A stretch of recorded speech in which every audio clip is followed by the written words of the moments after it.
Praise the lord. దేవుడు మనల్ని ప్రేమించి మనకు మరొక దినాన్ని అనుగ్రహిస్తూ వచ్చారు. అందును బట్టి దేవునికి స్తోత్రం. ఉదయకాలము దేవుని వాగ్దానం. కీర్తనలు 102:13 దాని మీద దయ చూపుటకు కాలము వచ్చెను. సో దేవుడు మనల్ని ప్రేమించి దినమంతటి కొరకై ఈ శ్రేష్టమైన ప్రశస్తమైన వాగ్దానాన్ని మనకు అనుగ్రహిస్తూ వచ్చారు. దాని మీద దయ చూపుటకు కాలము వచ్చెను. సో అక్కడ మనము 13వ చదివినట్లయితే, నీవు లేచి సియోనును కరుణించెదవు, దాని మీద దయ చూపుటకు కాలం వచ్చెను. నిర్ణయ కాలమే వచ్చెను. సో మన యందు దేవుడు కరుణించే దేవుడు, మన యందు ఆయన దయ చూపించేటువంటి దేవుడు. సో నిర్ణయ కాలంలో దేవుని యొక్క సమయం వచ్చినప్పుడు దేవుడు అద్భుతమైన ఆశ్చర్యకరమైన విధానంలో మన ఎడల ఆయన జాలి చూపించేటువంటి దేవుడు అనమాట. సో ఈ కీర్తనలు మనము చదివినట్లయితే, దావీదు తాను దుఃఖము చేత ప్రాణము సొక్కిన నాడు యెహోవా సన్నిధిని పెట్టిన మొర్ర అని మనం ఇక్కడ చదవగలం. ఈ కీర్తన అంతా కూడా చాలా భయంకరమైన పరిస్థితులు గుండా తను వెళ్ళినట్లుగా మన వాక్యాన్ని బట్టి గ్రహించగలం అన్నమాట. సో ఇక్కడ మన వాక్యంలో చదివినట్లయితే, నా మూల్గుల శబ్దం వలన నా ఎముకలు నా దేహమునకు అంటుకొని పోయినవి, నేను అడవిలోని గూడబాతును పోలి ఉన్నాను, పాడైన స్థలములలోని పైడి కంటి వలె నున్నాను, రాత్రి మెలకువగా నుండి ఇంటి మీద ఒంటిగానున్న పిచ్చుక వలె నున్నాను, దినమెల్ల నా శత్రువులు నన్ను నిందించుచున్నారు, నా మీద వెర్రి కోపం గలవారు నా పేరు చెప్పి శపింతురు.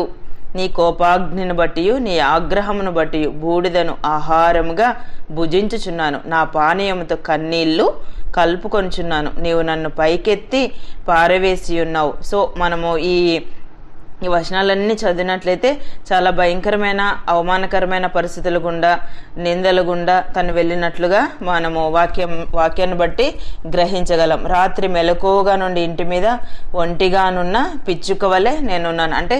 ఎలాంటి ఆశ్రయం లేని పరిస్థితులు, తన మూల్గుల శబ్దం వలన నా ఎముకలు నా దేహం నాకు అంటుకొని పోయినవి. ఎలాంటి పరిస్థితుల గుండా దావీదు వెళ్తున్నాడో మనం వాక్యాన్ని బట్టి గ్రహించగలం. ఉదయకాలం నీవు కూడా అలాంటి పరిస్థితుల్లోనే ఉన్నావేమో, అలాంటి పరిస్థితులను బట్టి బాధపడుతున్నావేమో. నా ఎడల దయ చూపే వాళ్ళు ఎవరు, నన్ను కరుణించే వాళ్ళు ఎవరు, నాకు సహాయం చేసే వాళ్ళు ఎవరు, నా జీవితంలో ఇంకెప్పుడు నాకు ఈ విముక్తి కలుగుతుంది, ఇంకెంతకాలం ఈ ఒంటరితనం, ఇంకెంతకాలం ఈ నింద, ఇంకెంతకాలం ఈ అవమానకరమైన పరిస్థితులు, ఇంకెంతకాలం నేను ఈ బందీ గృహం లాంటి పరిస్థితులు అనుభవించాలని ఉదయకాలం నీవు కూడా బాధపడుతున్నావేమో. దావీదును విమోచించిన దేవుడు, దావీదుకు విముక్తిని కలిగించినటువంటి దేవుడు, సో మనల్ని కూడా కరుణించడానికి, మన మీద దయ చూపడానికి దేవుని యొక్క నిర్ణయ కాలమే వచ్చినది. అందుకే ఉదయకాలం దేవుడు మరలా మనకి జ్ఞాపకం చేస్తున్నాడు, దాని మీద దయ చూపుటకు కాలము వచ్చెను. యెషయా గ్రంథం 30:18 చదివితే, మీ యందు దయ చూపవలనని యెహోవా ఆలస్యము చేయుచున్నాడు, మిమ్మల్ని కరుణింపవలనని ఆయన నిలవబడి ఉన్నాడు. సో మన యందు ఆయన దయ చూపే దేవుడు. అందుకే మన యందు దయ చూపాలనే దేవుడు ఆలస్యం చేస్తున్నాడు. కొన్నిసార్లు మనకున్న ఆ పరీక్ష పరిశోధనలను బట్టి మనము వెయిట్ చేయడానికి ఇష్టపడం. అయితే దేవుడు మన యొక్క స్వభావాన్ని అబ్జర్వ్ చేసేటప్పుడు మనము అనేక విషయాల్లో దేవుడు ఎప్పుడు చేస్తాడు అని ప్రశ్నార్థకంగానే ఉంటాం. కానీ అయితే దేవుని కోసం మనం సహనంతో ఓపికతో మనం కనిపెట్టుకోలేం. అందుకే ఉదయకాలం దేవుడు జ్ఞాపకం చేస్తున్నాడు, మీ యందు దయ చూపవలని యెహోవా ఆలస్యము చేయుచున్నాడు. సో మన యందు దయ చూపాలని దేవుడు ఆలస్యం చేయుచున్నాడు, మిమ్మల్ని కరుణింపవలని ఆయన నిలవబడి ఉన్నాడు. రూతు గ్రంథం 1:8 చదివితే, యెహోవా మీ ఎడల దయ చూపును గాక. సో ఈ మాటలు నయోమి తన కోడలతో ఈ మాటలు సెలవిచ్చిందనమాట. రూతు ఓర్పతో యెహోవా మీ ఎడల దయ చూపును గాక. సో అలానే రూతు ఈ మాట ఎందు నమ్మిక ఇచ్చింది, తన అత్తను విడిచిపెట్టలేదు. సో సమయం ఆలస్యమైన రూతు యొక్క జీవితంలో దేవుడు చేసిన ఆశ్చర్యకరమైన విషయాలు మనం చదవగలం కదా. దేవుని యొక్క వంశావళిలోనికి రూతు చేర్చబడినట్లుగా మన వాక్యంలో చదవగలం. ఎక్కడికి వెళ్ళినా కూడా దేవుడు ఆమె ఎడల అనుగ్రహమును పుట్టిస్తూ వచ్చాడు. ఉదయకాలం దేవుడు మన ఎడల కూడా ఆయన అనుగ్రహకారైన దేవుడు, మన యందు ఆయన దయ చూపే దేవుడు.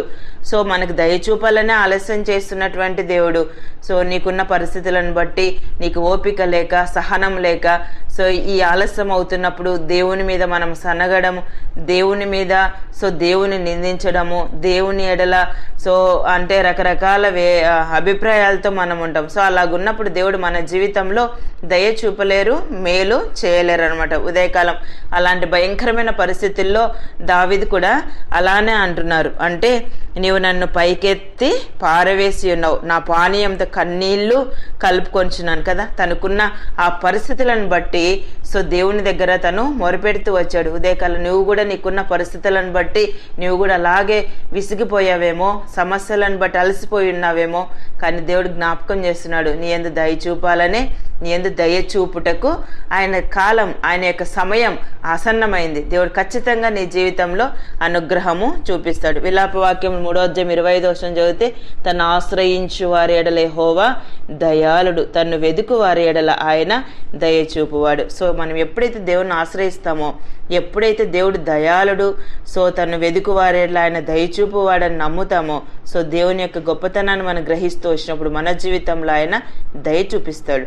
ఖచ్చితంగా దయగల దేవుని వైపు దేవుడు మనకు అనుగ్రహించిన ప్రశస్తమైన వాగ్దానాన్ని మనం అన్వయించుకొని దేవుని ఆశ్రయిస్తూ వచ్చినప్పుడు, దేవుని వెతుకుతూ వచ్చినప్పుడు దేవుని యొక్క దయకు మనల్ని ఆయన ప్రాప్తులుగా చేయగలడు. ఉదయకాలం దేవుడు మనకు అనుగ్రహించిన ప్రశస్తమైన వాగ్దానం మన జీవితానికి అన్వయించుకొని ముందు కొనసాగినట్లు ప్రభు మనందరికీ సహాయం చేయను గాక. ప్రార్థన చేసుకుందాం. ప్రియమైన తండ్రి, మీకు వందనాలు. యేసయ్యా, మమ్మల్ని ప్రేమించి మాకు అనుగ్రహించిన ఈ శ్రేష్టమైన వాగ్దానాన్ని బట్టి స్తుతిస్తున్నాను ప్రభా. దాని మీద దయ చూపుట కాలం వచ్చనని సెలవిచ్చారు. ఉదయకాలం నిత్య జీవపు మాటలు వింటున్న మీ ప్రజలందరినీ కూడా జ్ఞాపకం చేసుకునండి. మీరు ఇచ్చిన వాగ్దానం వారి జీవితంలో నెరవేర్చి సహాయపడుతూ రావాల్సిందిగా కోరుతూ యేసు ప్రభు నామమున ప్రార్థిస్తున్నాను తండ్రి, ఆమెన్.